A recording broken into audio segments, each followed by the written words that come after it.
विधानसभा war के दूसरे episode में ईटीवी भारत की टीम हल्द्वानी विधानसभा क्षेत्र पहुंची।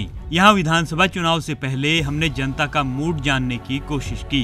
साथ ही हमने यहां बीते 5 सालों में हुए कामों को भी परखा। आइए आपको बताते हैं कि यहां जमीनी हकीकत क्या है। विधानसभा 2022 का चुनाव का आगाज होने जा रहा है। हल्द्वानी की जनता का क्या मूड है, इसको लेकर ईटीवी भारत आपको बताने पहुंचा है। ठीक पीछे में देख सकते हैं कि इंदिरा हृदय का वास है और इंदिरा हृदय से हल्द्वानी की विधायिका हुआ करती थी, लेकिन वर्तमान समय में इंदिरा हृदय नहीं है और हल्द्वानी में उन्होंने काफ़ी विकास किया है। लेकिन 4 सालों में इंदिरा हृदय का विकास का किस तरह से कार्यकाल रहा, इसको लेकर हल्द्वानी की जनता बताएगी। और आने वाले विधानसभा चुनाव में हल्द्वानी की जनता का मूड क्या है, इसको लेकर ईटीवी भारत आपको बताने जा रहा है।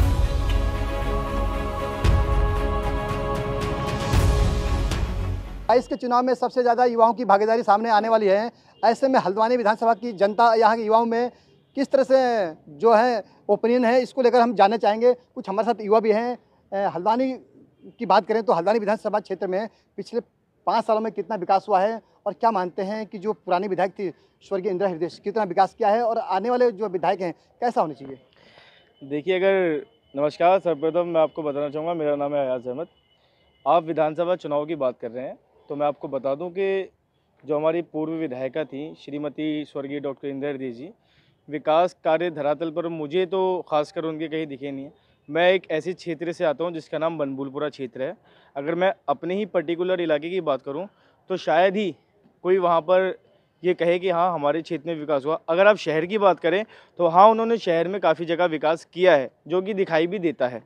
और जो आगामी विधानसभा चुनाव में हम विधायक के दावेदारों को देख रहे हैं तो मुझे नहीं लगता कि वर्तमान में सुमित हृदय के अलावा कोई विधायक के रूप में प्रबल दावेदार हो सकता है कांग्रेस से, क्योंकि उनकी जो माताजी थी, उनकी माताजी ने सर्वांगीण विकास करने का कार्य किया है। और उत्तराधिकारी के रूप में भी आप अगर उनको डॉक्टर इंदिरा हृदय जी के देखें और एक स्वतंत्र लीडर के रूप में भी आप उनको देखें तो वो सक्षम है अपने कार्य करने में। वो लोगों के बीच जुड़ते हैं, लोग उनसे कनेक्टेड हैं। और भी युवा हैं, इनसे जानना चाहेंगे कि किस तरह से यहाँ पर हल्द्वानी विधानसभा की बात करें तो चुनाव नज़दीक है, किस तरह से आप लोग चाहते हैं कि यहाँ का विधायक कैसा हो और जो पुराने विधायक हैं उसको लेकर आप लोग क्या मानते हैं कि उन्हें कितना काम किया होगा? जैसे बात करी जाए पुराने विधायक की, हमारी जो इससे पहले जो हमारी विधायक थी श्रीमती इंदिरा हृदय डॉक्टर, जिनको मैडम कहा जाता था, उन्होंने मतलब क्षेत्र के लिए काम तो किए, पर ऐसा है कि इलेक्शन के टाइम पे उनके सारे के सारे काम दिखाई देते थे। अब इलेक्शन के टाइम पे जाओ तो रोडें बन जाएंगी। पीछे ये बनभूलपुरा क्षेत्र बताया, यहाँ से सारा वोट इनका कांग्रेस का ही आता है, क्योंकि ये कांग्रेस वहाँ पैसा बांट देती है तो वहाँ का सारा वोट बिक जाता है। पर जो अभी प्रभावी जो सबसे माने जाते हैं यहाँ के जो मेयर साहब है अभी डॉक्टर जोगिंदर पाल सिंह रौतेला, इस बार भारतीय जनता पार्टी से टिकट उन्हीं को मिलेगा और बातें तो यही चल रही हैं। और उनका सपोर्ट भी यहाँ अच्छा है। वो पिछले वर्ष भी खड़े हुए थे, कुछ 1000 वोटों से हारे थे, तो इस बार सुमित हृदय या कोई भी मतलब कांग्रेस का अगली पार्टी का खड़ा होगा तो माननीय डॉक्टर जोगिंदर पाल सिंह रौतेला ही इस सीट से विधायक बनेंगे। ये आपने युवाओं की बात सुनी। आइए अब यहाँ के व्यापारी क्या सोचते हैं आपको बताते हैं। हल्द्वानी की जनता के मूड जानने ईटीवी भारत पहुंचा है। हल्द्वानी की सबसे व्यस्त चौराहा पटेल चौक है। पटेल चौक में यहाँ व्यापारी सबसे ज़्यादा रहते हैं। व्यापारियों का क्या मत है इस बार विधानसभा चुनाव को लेकर? सर, इस बार आप लोग व्यापारी भी हैं, क्या मानते हैं इस बार की विधानसभा चुनाव में मूड आप लोग क्या है इस बार? सर्वप्रथम तो जनता महंगाई से बहुत परेशान, बेरोजगारी से बहुत ज़्यादा परेशान, त्रस्त है। व्यापार बढ़िया चल नहीं रहा है। सरकार की नीतियों से कोई जनता को लाभ मिलता दिख नहीं रहा है, जिससे जनता, मुझे ऐसा लगता है कि जनता इस बार मन बना चुकी है कि कुछ परिवर्तन होना चाहिए। सर, बात करें तो यहाँ की विधायिका इंदिरा हृदय थी, फिलहाल वो तो नहीं है, लेकिन पिछले 4 साल में जो कार्यकाल था, कैसा मानते हैं इंदिरा हृदय कार्यकाल का? और जो आने वाला विधायक है उसका कैसा होना चाहिए जो कि हल्द्वानी की विकास कर सके? माननीय इंदिरा जी आज स्वर्गवासी हो गई हैं। ये पूरे उत्तराखंड का बड़ा दुखद विषय है। उनने जो विकास हल्द्वानी का नहीं, पूरे कुमाऊं का जो किया या उत्तराखंड में जो विकास किया, शायद आज कोई भी नेतृत्व उनके समकक्ष नहीं ठहरता है, माननीय नारायण दत्त तिवारी के बाद। लेकिन आने वाले समय में आज हल्द्वानी को फिर एक ऐसे सशक्त उम्मीदवार की, ऐसे उसकी ज़रूरत है जो जनता से जुड़ा हुआ हो, है ना, और जनता के हित की बात करता हो, जनता के दुख दर्द को समझता हो, जो जनता की मूलभूत ज्वलंत समस्याएं हैं उनके निराकरण के लिए समर्पित हो। हल्द्वानी की जनता की क्या समस्या है, इसको लेकर और लोगों से जानने चाहेंगे, उनका मूड क्या है। 2022 विधानसभा चुनाव नज़दीक है, ऐसे में जनता की मूड क्या है, इसको लेकर कुछ और व्यापारी भी हैं। सर, आप लोग व्यापारी हैं, क्या मानते हैं जनता का मूड क्या है इस बार विधानसभा चुनाव में? जनता जो है वर्तमान सरकार से बहुत नाराज है, क्योंकि कोई भी विकास, बातों के अलावा विकास जो है धरातल पर नजर नहीं आ रहा है।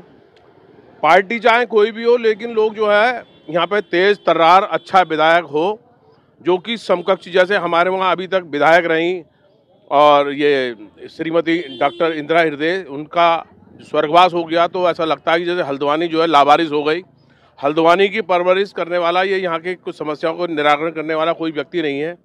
जनता की जो इच्छा है इस बार, वो चाहती है कि यहाँ पे ऐसा विधायक बने जो जुझारू हो, जो जनता की मूलभूत समस्या का निराकरण कर सके।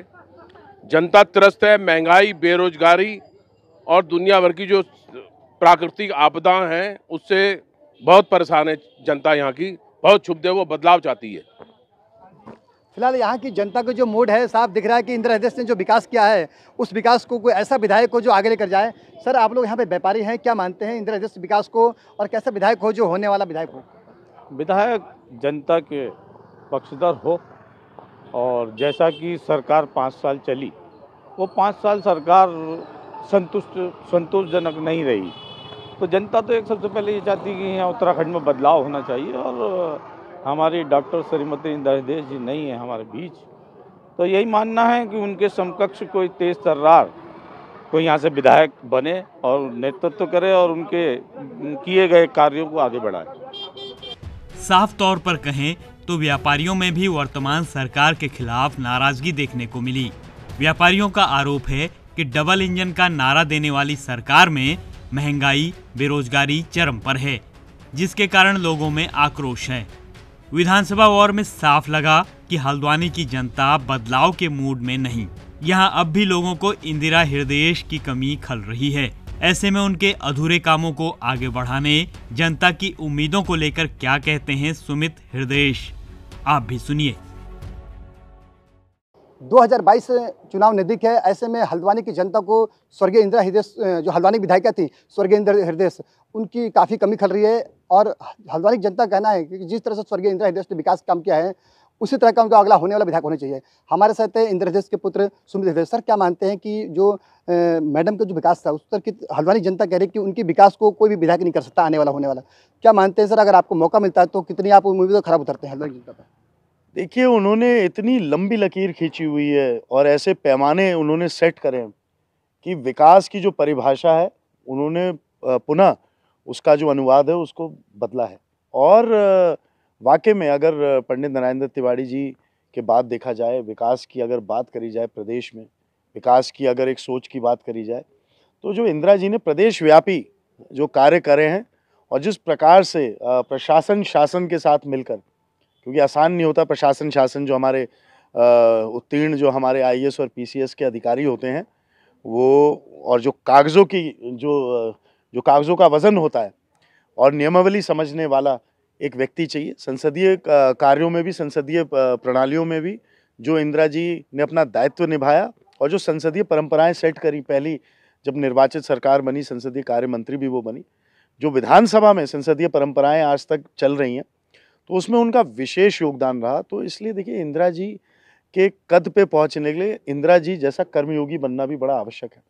कोई आसानी से आके कह दे कि वो आगे इस काम को बढ़ा पाएगा, ये अभी कहना बहुत मुश्किल है। लेकिन हाँ, एक बात तय है, जनता ने हमेशा उन्हें जिता के आगे भेजा, जनता ने भरपूर ताकत दी, उस ताकत का उन्होंने सदुपयोग करा। तो जनता से तो मैं यही अपील कर सकता हूँ कि आप ताकत दीजिए, उसका सदुपयोग करना जिसको आता है आप उसको ताकत दीजिए और आगे बढ़ाइए। और इंदिरा जी के नक्शे कदम पे जो चढ़ पाए, जो उनके कार्यों को समझ पाया, जो उनके कार्य प्रणाली को समझ पाया, ऐसे व्यक्ति को आगे बढ़ाइए।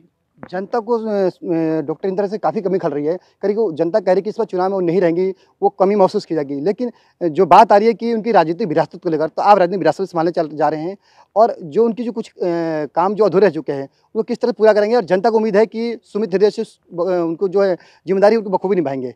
तो क्या ऐसे काम जो रह गए थे जो बाकी थे इस समय? नहीं, देखिए, इंदिरा जी की जो कमी है, विशेषतम अगर मैं क्षेत्र की बात करूं और मैं अगर कुमाऊं की और अपने ज़िले की, अपनी लोकसभा की बात करूं, यहाँ पे विशेष उनकी कमी खल रही है। उनके जो ड्रीम प्रोजेक्ट थे, आईएसबीटी हो गया, जू हो गया, जिससे शहर की व्यवस्थाओं के साथ साथ रोज़गार की व्यवस्थाओं में बहुत सुचारू रूप से सुधार आता। अगर मैं बात करूं जो बदहाल सड़कें हैं, बदहाल पानी की व्यवस्था है, आप देख रहे हैं हर दिन अखबारों की हेडलाइन, लाखों लोग पेयजल के संकट को जूझ रहे हैं। और जो आंदोलनरत आज हमारे संगठन हैं जितने भी, जो 2-2, ढाई-ढाई महीने जिनको बैठना पड़ा, इंदिरा जी जब रहती थी तो 2-2, 3-3 दिन में हमने देखा उनकी समस्याओं को दूर होते हुए। आंदोलन नहीं बैठने देते थे, छात्र प्रवेश करना चाह रहे थे कॉलेज में, उन पर लाठियां बरसाई गई। उस दिन भी जो हमारे छात्र नेता हैं और जो हमारे टीचर हैं, उनको इंदिरा जी की बहुत विशेष याद आई। तो उनके कई सारे देखिए कार्य हैं, लेकिन जो उनका कौशल था, जो कार्य क्षमताएं थी, इस कौशल को और इन कार्य क्षमताओं को, ये हुनर हमने जो सीखा उनसे, जो थोड़ा बहुत, इसमें जनता की ताकत अगर सम्मिलित हो जाए तो इसको हम आगे बढ़ाने का अवश्य प्रयास करेंगे। लेकिन इंदिरा जी का जो कद था, जो उनकी काठी थी, ऐसा व्यक्ति आना दोबारा बार-बार संभव नहीं होता है। तो एक सदी में एक ऐसा व्यक्ति आता है जो इतनी निष्ठा भाव से कार्य करता है, इतनी त्याग भावना से कार्य करता है, अपने परिवार से ज़्यादा अपनी क्षेत्र की जनता को अपना परिवार मानकर कार्य करता है, दलगत राजनीति से ऊपर उठकर कार्य करता है। तो ऐसे बड़े दिल के जो लोग होते हैं वो बार-बार नहीं आते, ये बात सत्य है। ये थे हमारे साथ सुमित हृदय जी। इनका साफ कहना है कि अगर उनको मौका मिलता है तो इंदिरा हृदय के जो अधूरे सपने थे उनको पूरा करूंगा। भानु पंडित, ईटीवी भारत, हल्द्वानी।